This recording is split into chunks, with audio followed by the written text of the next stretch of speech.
Yeah.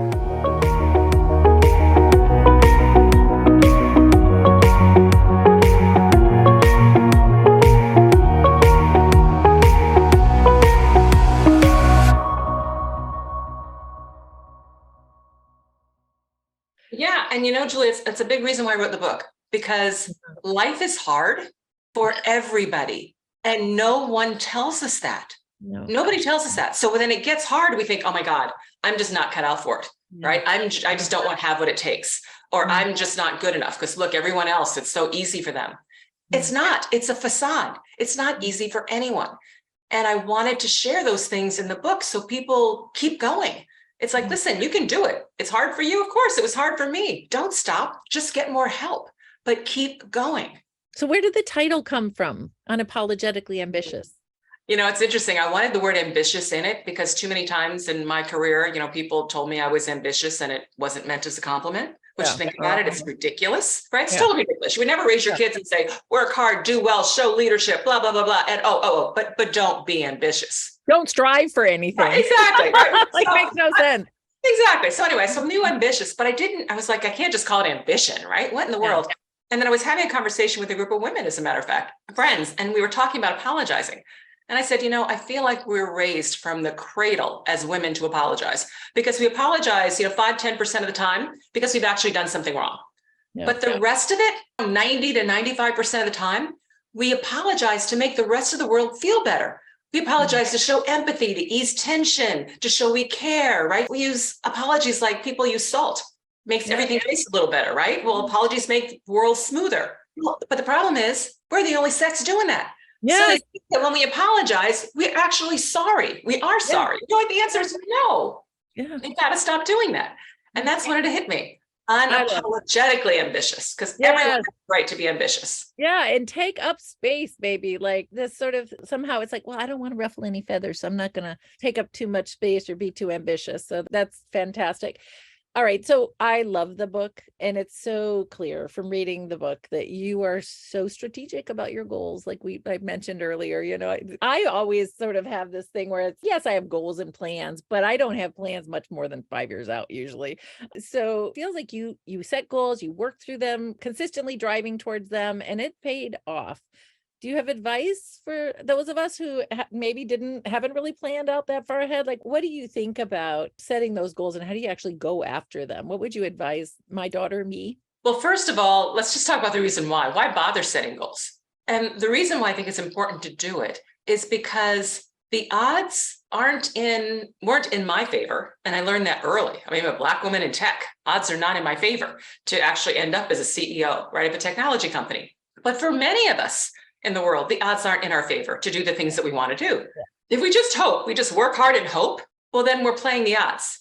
And if the odds are 1 out of 10,000, those are going to be our odds. But if we actually set a goal and we put a plan in place to achieve the goal, we improve our odds so that it's more likely to happen. So that's why it's worth doing. And so what I do, really simple, I set a goal. And to me, a goal is just, what do you want to accomplish? What do you want to impact, right? Or what do you want to achieve in the future? That's it, right? You set a goal. And once you set it, you ask yourself, what has to be true? So I wanted to be a CEO. Okay, so what has to be true for me to be a CEO? Well, you know what? I didn't know. And most of us don't know what's required. So you have to go do your homework or the research, right? Go find out what their backgrounds were, education, skill sets, jobs, blah, blah, blah, blah, blah. And then the next question is, how do you make it true for you? And that's the plan. That's the plan. But here's the key. Because a lot of people have goals, some people have plans, but I find the real power is when you make decisions every day consistent with your plan. And so many people don't. They have it, it's kind of off to the side, but the decisions I'm making for today and not for tomorrow. That's fantastic. Thank you for sharing that. Is there a story that could illustrate some of this, or a story you want to share from the book? You said sometimes we're really tough. I'd love to hear maybe a story. Sure. So what really made me intentional, and I think that's what you get out of the book. You just see everything I did. It was just very intentional. 100%. It was back to the point about, I just knew the odds weren't in my favor. I mean, I grew up in the, 60s and early 70s, which in the US was a tough time for Black folks, right? That's when civil rights was all being discussed, debated. And for as many people that thought there should be, you had just as many who thought there shouldn't. And my father didn't have a college education, and we moved around a lot. I was in 7 states before I got to high school. Wow. So I'm always the new kid. And Yeah. they moved into places where they had the best public school education because we couldn't afford private. And they really were focused on us getting a college degree. And so I ended up in places where I was like the only little Black girl. And people let me know I was bullied, I was beat up, it was just not good. And so my parents would always say, when you come home as a kid and you say, oh, mom, it's not fair, right? They did this to me or that to me or whatever. And instead of just hugging me and patting me on the back and saying, oh, it's going to be okay, they didn't. Bit of tough love. Because I'd be like, Mom, it's not fair. And she would say, Shellye, you're right, but life's not fair. Good Well, as a mom. kid, you're like, wait a minute. Yeah. Life is fair. You get a lollipop, I get a lollipop. You get a turn, I get a turn. What do you mean it's not fair? Yeah. Well, they were very clear. Life isn't fair. So what are you going to do about it? Yeah. And because my parents would always say, you can't control what people say to you. And they said some awful things to me.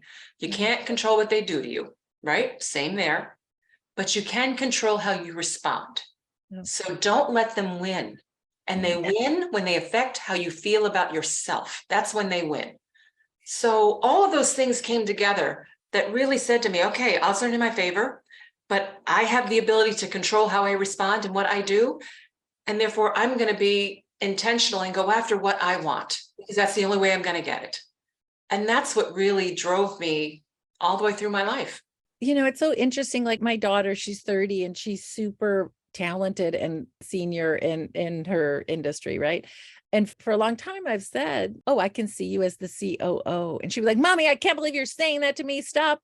It's unrealistic. And she's getting there, right? If I say it enough times. But what was it that made you think you have to actually, in order to set a goal, you actually have to believe it's reasonable for you to be the CEO of Metrics Dream? Like there has to be, is it what your mom told you? Like, well, yeah. So let me tell you, can I tell you another story? Yeah, please. Okay, so growing up, and in case you didn't get the idea, money was very, very tight in my family. My mother made all of our clothes. Now, she had 4 kids and herself, and she sewed for all of us. So she was sewing all the time. Growing kids, you're always out of clothes, right? She was sewing all the time. So we lived in homemade clothes. We didn't eat out in restaurants. Mom made everything from scratch because it was cheaper to do that, right? On payday, we all got an envelope. We got an envelope for whatever our allowance. Daddy got an envelope for his lunch money and for whatever. And then mom had the rest to manage the household. And many times she would borrow from us right before payday. It was just, anyway, that was how we lived. Well, my mother worked so hard that I told her at one point, I said, you know what, Mom, I don't want any kids. And I'm like 14 or something. I'm like, I don't want any kids. And she was like, why? Because I'm not willing to work as hard as you work. I never saw her sleep. Right? We went to bed. She was at the sewing machine. We got up and she was already up making breakfast. This is ridiculous. I'm not doing this. And plus, she baked all our desserts. And then we'd sit there and reach for the biggest piece, right? When they got cut. So mom always got the smallest piece because she reached last. And I'm like, I am not working as hard as you work for the smallest piece of pie. I'm just not doing it. And she sat me down and she said, Shellye, I don't care about that pie. She said, I have everything that I care about. The key is for you to decide what you care about and forget about the rest.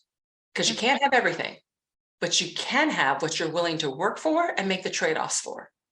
Well, fast forward 2 years, my mother bought a horse. Oh, you're kidding. A horse. We're like, what? We can afford a woman horse? with a small piece of cake is buying a horse. Exactly. All those clothes she sewed, all those meals she made, she was squirreling away little bits of.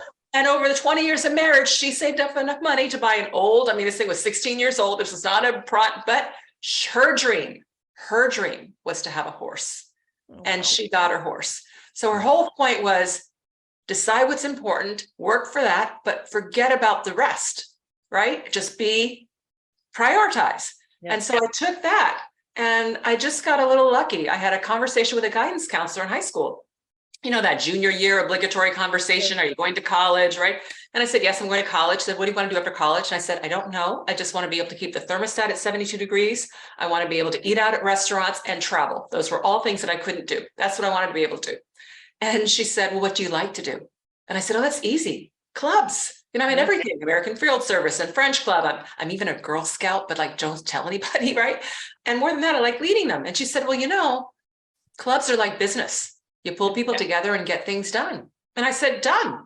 I'm going to go into business. And I like Excellent. running clubs, so I'll go run a business. And I looked up and those people were called CEOs. So I said, I want to be a CEO. And literally, I was that naive and that audacious. I I didn't know love what a it. CEO was.